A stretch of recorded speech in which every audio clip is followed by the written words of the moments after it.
بكل حول من الأحوال مقتحم يا ربي المصطفى بلغ مقاصدنا واغفر لنا ما مضى يا واسع الكرم اللهم صل وسلم وبارك عليه.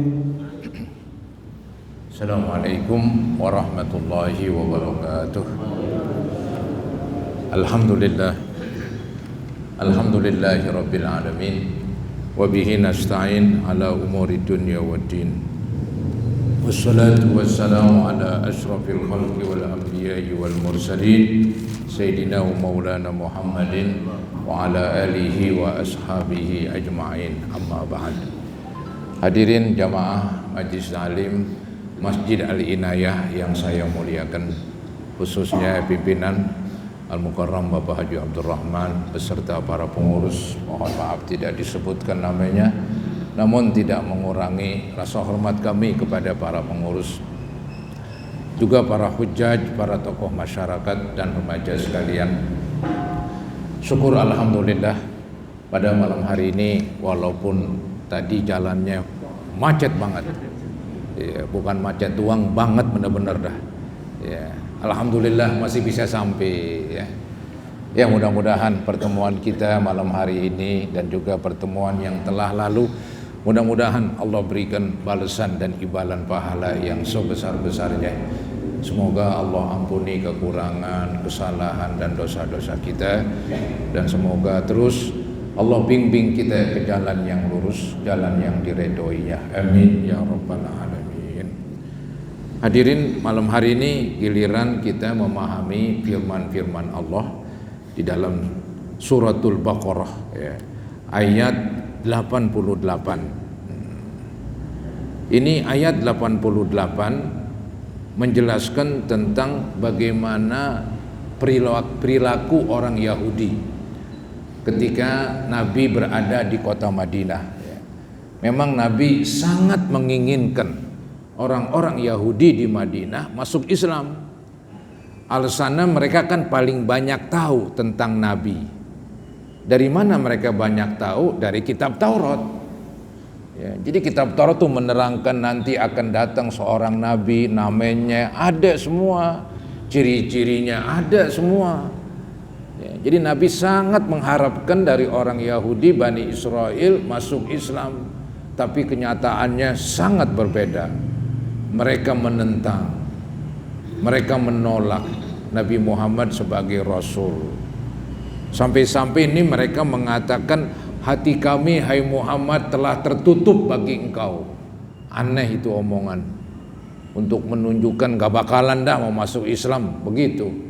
Itu yang diterangkan di dalam surah Al-Baqarah ayat 88, ya, yang berbunyi wa qalu qulubuna ghulf bal la'anahumullahu bikufrihim faqalilam ma yu'minun.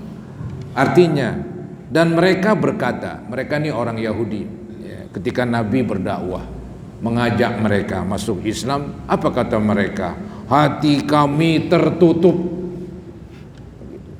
Padahal saudara-saudara, apa yang dibawa oleh Nabi Muhammad dari ajaran agama Islam itu sesuai dengan hati nurani yang masih jernih, yang masih bersih. Siapapun katanya orangnya, ketika diajak oleh agama Islam akan menerima, karena sesuai bila mana rohaninya masih bersih.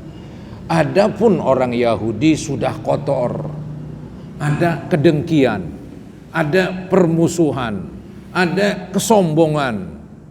Ini yang merusak jiwanya. Jadi ulama-ulama tafsir mengatakan ajaran agama Islam ajaran fitrah, sesuai dengan nurani hati manusia. Tapi kalau nuraninya udah rusak, ya nggak bisa juga. Nah, orang Yahudi udah rusak, gitu. Jadi ketika mereka mengatakan hati kami udah ketutup, itu bukan hati kami udah ketutup, tapi hati kamu yang rusak. Nggak mau menerima ajaran Nabi Muhammad SAW. Hati kamu rusak karena kamu sendiri yang rusak, ya, dengan memelihara sifat-sifat yang jelek, sifat sombong, sifat iri, sifat ingin berkuasa terus. Karena mereka khawatir kalau Nabi Muhammad ya mulia ataupun berkuasa di Madinah, ya nanti mereka nggak punya dapat kekuasaan begitu. Dan juga mereka ada dendam, ada semacam iri hati, karena maunya mereka nih nabi terakhir Allah angkat dari keturunan Bani Israel, dari keturunan kakek mereka yang bernama Nabi Ishak begitu. Tahu-tahu Allah angkat Nabi Muhammad dari keturunan bangsa Arab yang merupakan keturunan Nabi Ismail. Nabi Ismail dengan Nabi Ishak saudara, cuman tidak seibu. Ya, jadi kalau Ishak itu punya ibu namanya Sarah, istri Nabi Ibrahim. Ismail punya ibu namanya Hajar, istri Nabi Ibrahim. Jadi dulu istri Nabi Ibrahim itu ada dua, Sarah dan Hajar. Dari Sarah ini melahirkan seorang namanya Ishak. Inilah cikal bakal keturunan Bani Israel alias orang Yahudi. Kemudian dari Nabi Ibrahim punya istri Hajar itu punya anak namanya Ismail. Dari Ismail inilah cikal bakal keturunan bangsa Arab sekaligus keturunan Nabi Muhammad SAW. Orang Yahudi ogah, ya, maunya nih nabi terakhir dari keturunan mereka, nggak taunya dari keturunan Nabi Ismail. Mereka kesel, mereka iri, akhirnya dendam, begitu. Maka ogah sama sekali. Ketika diajak, ayo masuk Islam, apa kata mereka? Hati kami tertutup. Maka Allah jawab ini, balla'anahumullahu bikufrihim faqalilam ma yu'minun. Dan mereka berkata, hati kami tertutup, tetapi ini yang sebenarnya nih, bukan tertutup, tetapi sebenarnya Allah telah mengutuk mereka. Justru itu mereka menolak kedatangan Nabi Muhammad karena hati mereka sudah ditutup oleh Allah. Kenapa Allah tutup? Karena ulah mereka sendiri, bukan dari Allah semata-mata, dari ulah mereka sendiri, dari sebab mereka sendiri. Karena mereka bersifat iri, bersifat marah, dongkol, hasad dan segala macam. Akhirnya Allah hukum. Apa hukumannya? Hukumannya hatinya itu nggak mau menerima dengan kebenaran, lantaran hatinya rusak. Contoh yang lain seperti di zaman Nabi ada orang munafik, ya. Orang munafik ini kan emang dipelin-pelan. Dia memilih Islam secara lahiriah, hatinya benci sama Islam, hatinya kafir begitu. Nah, hati mereka tuh ada kerusakan. Kerusakannya kerusakan munafik begitu. Nah, mereka itu saudara-saudara terhadap agama Islam udah benci aja. Ya, karena emang ada penyakit di hatinya, penyakit munafik, makanya yang disebut fi qulubihim marad tuh. Di hati mereka ada penyakit yaitu munafik. Apa akibatnya? Fazadahumullahu marada. Allah tambahin tuh penyakit. Maksudnya Allah hukum. Gara-gara dia bersifat munafik, Allah hukum. Ya. Sehingga sifat munafiknya makin bertambah-tambah. Begitu. Orang Yahudi juga demikian, ya.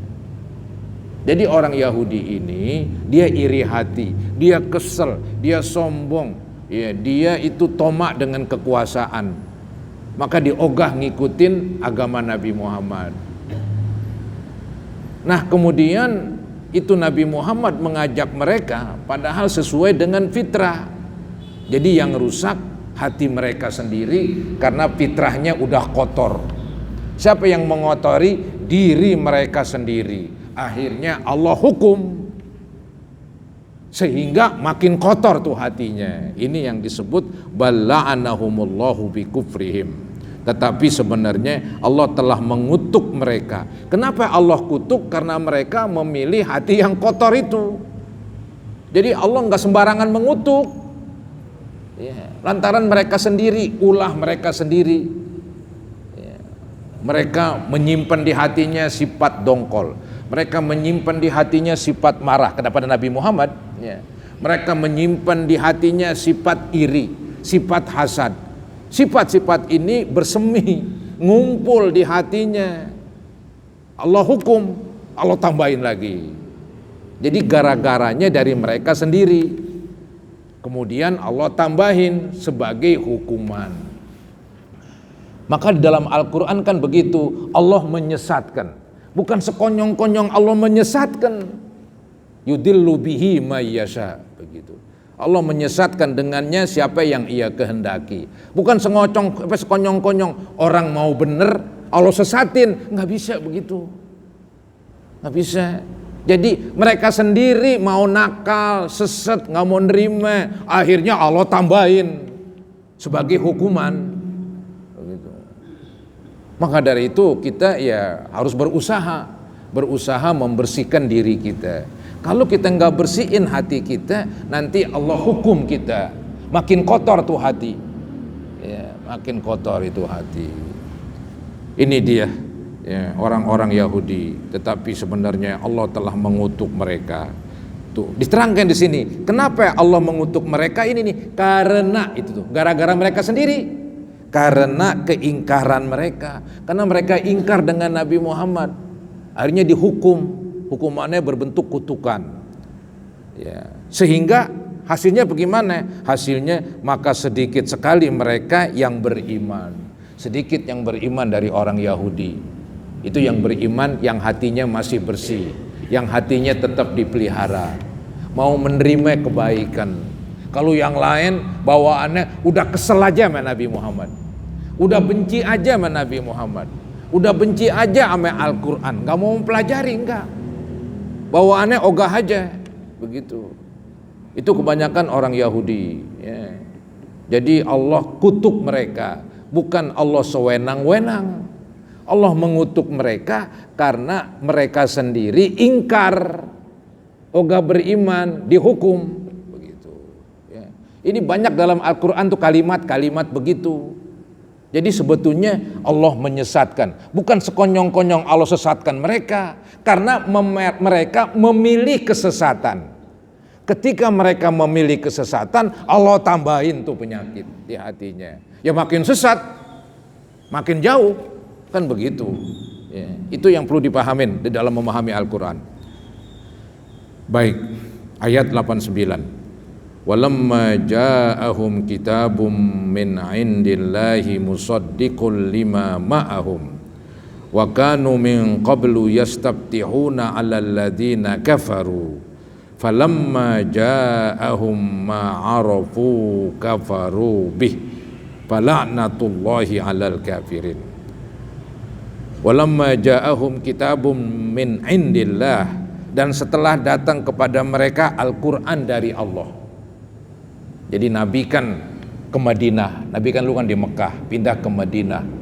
Di Madinah ada orang Yahudi, ya. Ketika orang Yahudi melihat Nabi Muhammad, dikesal aja dah, karena keinginannya nggak tercapai. Apa keinginan mereka? Mereka menginginin Nabi terakhir jatuh ke tangan mereka. Nggak taunya jatuh ke tangan orang Arab, yaitu Nabi Muhammad SAW.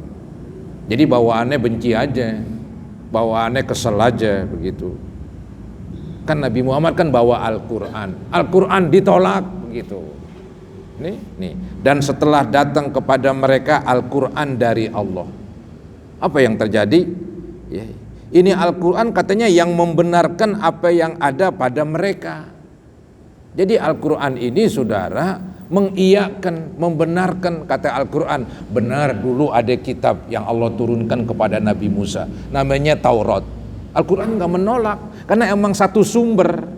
Al-Quran dari Allah, Taurat pun dari Allah yang asli. Tapi kan Taurat sudah dirusak, akhirnya yang asli hilang. Di situ jeleknya, itu ulah mereka lagi. supaya menghilangkan jejak. Jadi Taurat yang menceritakan tentang Nabi Muhammad, namanya, perawakannya, mungkin rambutnya diterangin itu dalam Taurat, dihapus, diganti dengan yang lain. Ini kan bukan main, keliwatan banget ya. Dia merusak kitab Taurat. Jadi itu mereka mengatakan kami beriman dengan Taurat itu bohong, hanya ucapan doang, sebenarnya tidak.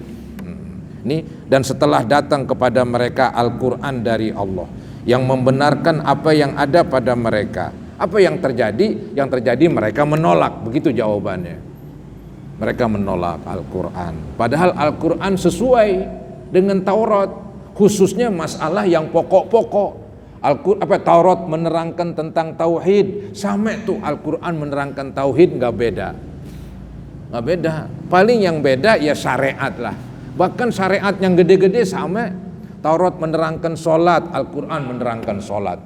Taurat menerangkan puasa, Al-Quran menerangkan puasa. Taurat menerangkan zakat, Al-Quran menerangkan zakat. Paling beda berapa duit yang dikeluarin, itu aja yang kecil-kecil bedanya. Semuanya garis besarnya sama. Ini yang disebut musaddiqul lima ma'ahum. Ya, jadi Al-Quran ini membenarkan apa yang ada pada mereka dari kitab Taurat, tapi mereka menentang. Padahal ini yang jeleknya nih. Padahal sebelumnya mereka biasa memohon kedatangan Nabi untuk mendapat kemenangan atas orang-orang kafir. Maksudnya apa ini? Maksudnya mereka bertawasul. Jadi itu orang-orang Yahudi ya, ketika berperang dengan orang Arab yang di Madinah zaman-zaman dulu sebelum Nabi Muhammad diutus. Jadi sebelum Nabi Muhammad diutus, itu orang-orang Yahudi udah bercokol di Madinah. Kadang-kadang mereka berperang dengan suku-suku Arab di Madinah. Itu kalau mereka berperang tuh orang Yahudi menyebut-nyebut, ya Allah, bila saya kemenangan demi nabimu yang akan kamu utus, yang namanya Muhammad sallallahu alaihi wasallam. Begitu mereka elu-elukan. Mereka sebut-sebut nama Nabi Muhammad ketika mereka berperang, memohon kepada Allah supaya Allah berikan kemenangan, karena mereka sedang menunggu-nunggu Nabi terakhir. Datang Nabi terakhir, dia tolak. Padahal dulu disebut-sebut. Kenapa ditolak yang tadi lagi? Karena Nabi terakhir dari bangsa Arab, bukan dari bangsa Israel. Bukan main.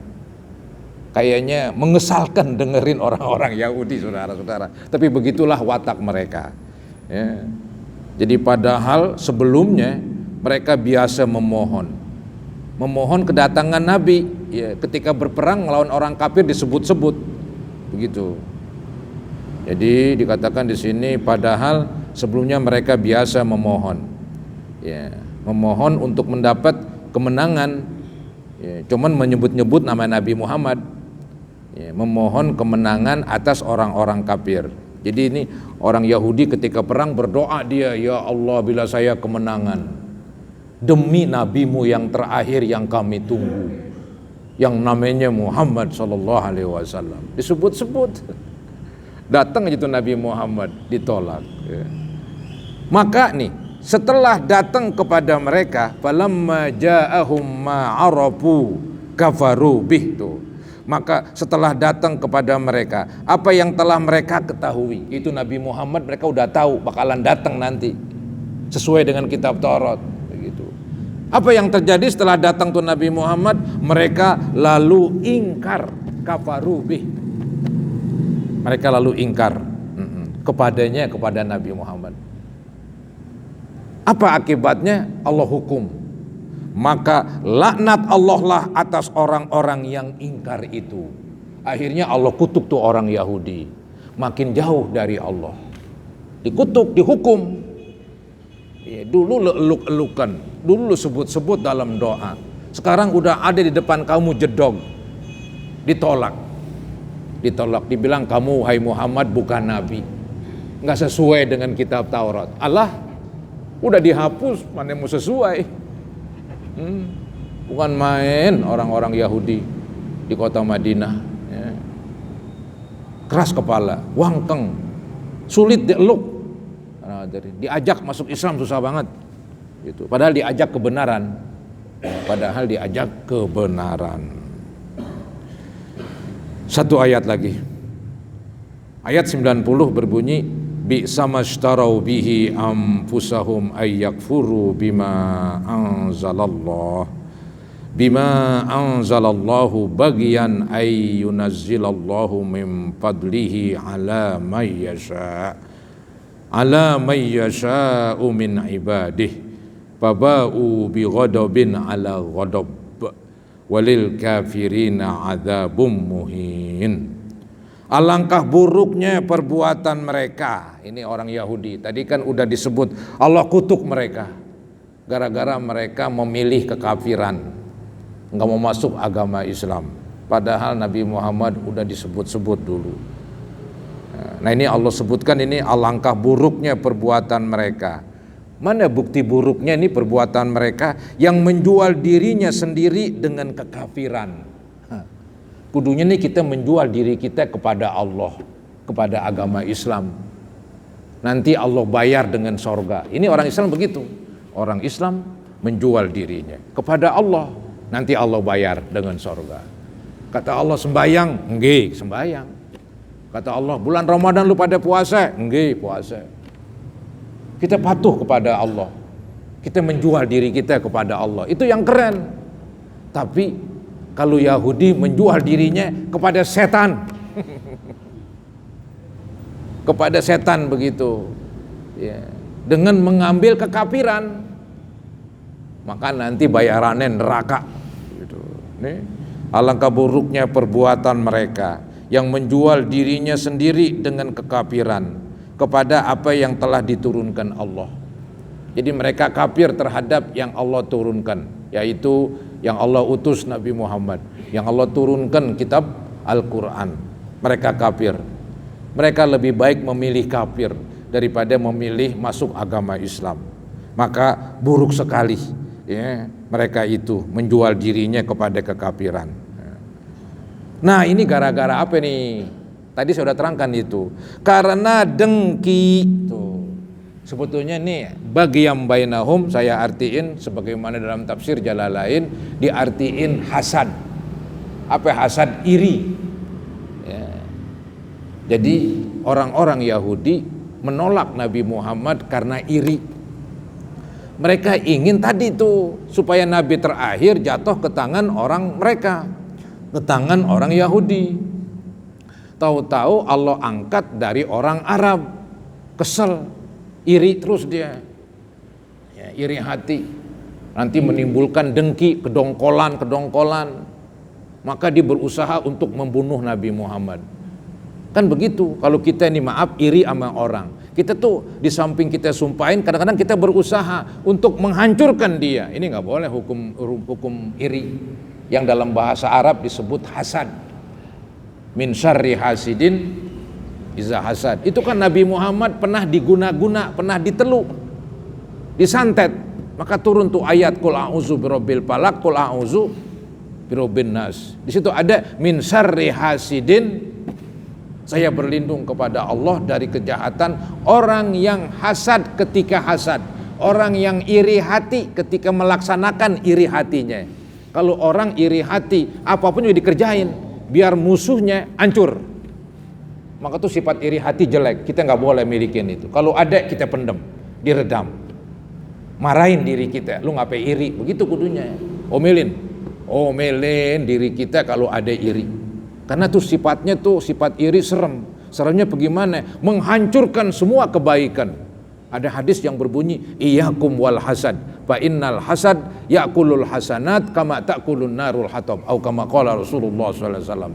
Jauhilah daripada sifat iri. Sesungguhnya sifat iri akan memakan, menghancurkan semua kebaikan kita. Puasa, sholat, sedekah, hancur semua. Percis seperti api memakan dan menghancurkan kayu bakar. Itu sifat orang Yahudi, sifatnya iri. Ya. Maka jelek sekali ini sifat mereka. Ya. Ini diterangkan. Jadi alangkah buruknya perbuatan mereka yang menjual dirinya sendiri dengan kekafiran kepada apa yang telah diturunkan Allah. karena dengki alias iri hati, bahwa Allah menurunkan karunia-Nya kepada siapa yang dikehendakinya. Allah kan berhak menurunkan karunia-Nya. Apa nih karunia-Nya? Pangkat kenabian.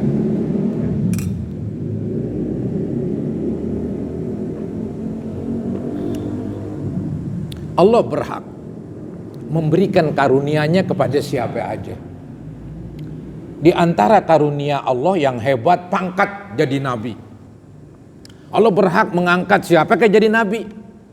Mau dari orang Indonesia ke, mau dari orang Arab ke, mau dari orang Yahudi ke, itu hak Allah. Ya, kayak presiden memilih menterinya siapa ke, utusannya siapa ke, itu hak dia, hak prerogatif katanya. Allah begitu juga. Ya, dikeselin, ya, diiriin, itu yang nggak boleh.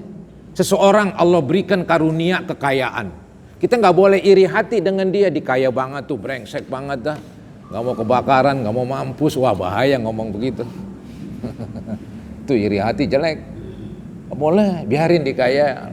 Ente pengen mudah-mudahan ya Allah berikan saya kekayaan seperti dia, begitu. Boleh tuh seperti dia. Tapi jangan ntar saya kaya dia miskin. Wah itu sih emang iri hati lagi. Nggak boleh, jangan. Kalau ada tuh omelin, nasehatin diri kita. Siapa yang ngomelin? Diri kita sendiri, ya. Jadi dia karena dengki bahwa Allah menurunkan karunia-Nya kepada siapa yang dikehendakinya di antara hamba-hambanya. Dalam hal ini Allah angkat dari orang Arab yang namanya Muhammad menjadi Rasul. Itu Allah berikan karunia-Nya, itu hak Allah. Ngapain diributin, ngapain diiriin begitu. Karena itu mereka mendapat murka. Tuh, Allah murka dah, Allah marah. Jadi ini kemurkaan Allah bertubi-tubi kepada siapa? Orang Yahudi. Tuh. Karena itu mereka mendapat murka sesudah mendapat kemurkaan. Jadi murkanya bertumpuk-tumpuk. Mereka mendapat kemurkaan di atas kemurkaan. Ya. Ada pendapat ini, maksudnya mereka mendapat kemurkaan yang berlipat ganda, yaitu kemurkaan karena tidak beriman kepada Nabi Muhammad SAW dan kemurkaan yang disebabkan perbuatan mereka dahulu, yaitu membunuh Nabi, mendustakannya, merubah-rubah isi Taurat dan sebagainya. Jadi mereka ini dimurkai oleh Allah. Kenapa? Karena udah kebangetan. Bahkan kemurkaan Allah bertumpuk-tumpuk. Dulu di masa Nabi Musa benar mereka durhaka, menyembah patung anak sapi, menentang Nabi Musa. Di masa Nabi Isa mau dibunuh, Allah selamatkan, kan begitu. Di masa sebelum Nabi Isa ada Nabi Yahya, Nabi Zakaria, dibunuh oleh mereka. Di masa Nabi Muhammad mau disantet, tapi nggak nempan. Udah disantet begitu, bahkan mau diracunin, mau dibunuh. Itu perbuatan mereka udah luar biasa kejelekannya. Maka di sini dikatakan paba'u bi ghadabin ala ghadab. 2 kali ghadab, karena itu mereka mendapat murka sesudah mendapat kemurkaan. Dan untuk orang-orang kafir siksaan yang menghinakan, diancam oleh Allah. Awas, ya, siksaan nanti di akhirat bukan di dunia. Ya, awas nanti kamu disiksa, wahai orang-orang kafir. Siksaannya menghinakan, bukan siksaan membersihkan. Ada siksaan membersihkan, kayak orang Islam masuk neraka, dibersihin dia di neraka, ntar udah bersih masuk ke sorga. Kalau orang Yahudi mendem terus di neraka, mendem terus, istilahnya dikerak paling bawah di neraka. Ya, karena kebangetan, dia nggak Islam, dia kafir terus. Kalau orang Islam walaupun senakal-nakalnya masih orang Islam, masih percaya kepada Allah, masih percaya kepada Nabi Muhammad. Maka mereka seandainya masuk neraka paling disiksa sebatas mencuci. Maka siksaannya tidak menghinakan, siksaannya membersihkan dosa. Kalau orang Yahudi dan lain-lainnya yang kafir itu disiksa, siksa menghinakan, dipendam terus di neraka, nggak dicomot-comot. Begitulah saudara-saudara gambaran tentang bagaimana orang-orang Yahudi yang menentang Nabi Muhammad SAW, bahkan menentang Allah terus sampai sekarang. Sampai sekarang tuh orang Yahudi menguasai tanah Palestina. Orang Yahudi nggak ada hak tinggal di Palestina, nggak ada hak. Dia mengambil dengan bantuan Inggris, itu penjajah. Maka dia membunuh orang-orang Palestina, orang-orang Arab. Kekuatannya lemah orang Arab. Yahudi dibantu oleh Amerika. Ya, mau dibilang apa? Berat dah. Paling nanti di akhir zaman sebelum kiamat ada peperangan antara orang Islam dengan orang Yahudi. Nanti orang Islam dibantuin oleh pohon-pohon, dibantuin oleh batu. Pohon-pohon dan batu berbicara, "Hai orang Islam, di sini bersembunyi orang Yahudi. Bunuhlah dia." Itu nanti itu terjadi peperangan total sebelum kiamat. Ada hadisnya riwayat Imam Muslim. Itu yang menggembirakan sedikit ya, bagi umat Islam. Walaupun umat Islam ya tersiksa, ya, terusir dari negaranya sono Palestina, tapi ada harapan nanti. Ya, mungkin mereka nggak ngalamin, mungkin anak cucu mereka mengalami. Mereka akan mengalami kemenangan. Allah akan berikan bantuan. Ya, mudah-mudahan Allah Subhanahu wa taala senantiasa memberi taufik dan hidayah kepada kita sekalian. Amin ya rabbal alamin. Mari saudara-saudara kita baca Ummul Quran suratul Fatihah. Semoga Allah sampaikan pahalanya kepada yang telah wafat, ibu bapak kita, guru-guru kita, mertua, istri, mungkin anak kita yang sudah wafat. Semoga Allah ampuni mereka, semoga Allah ampuni kita sekalian. Al-Fatihah ala ma nawaina wa ala ma nawaitum wa ala ma nawal hadirun wa ila hadratin Nabi Rasulillah sallallahu alaihi wasallam. Al-Fatihah. Auzubillahi minasyaitonir rajim. Alhamdulillahi rabbil alamin arrahmanir rahim maliki yaumiddin.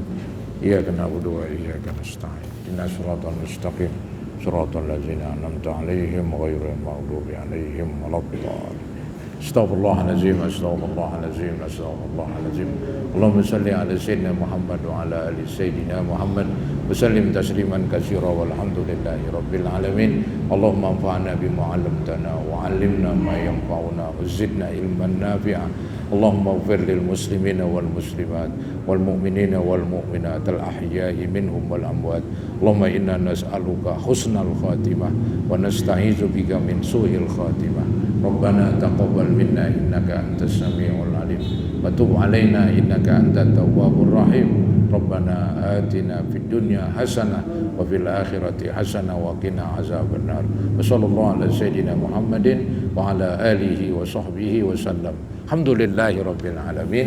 Kurang lebihnya mohon maaf. Assalamualaikum warahmatullahi wabarakatuh.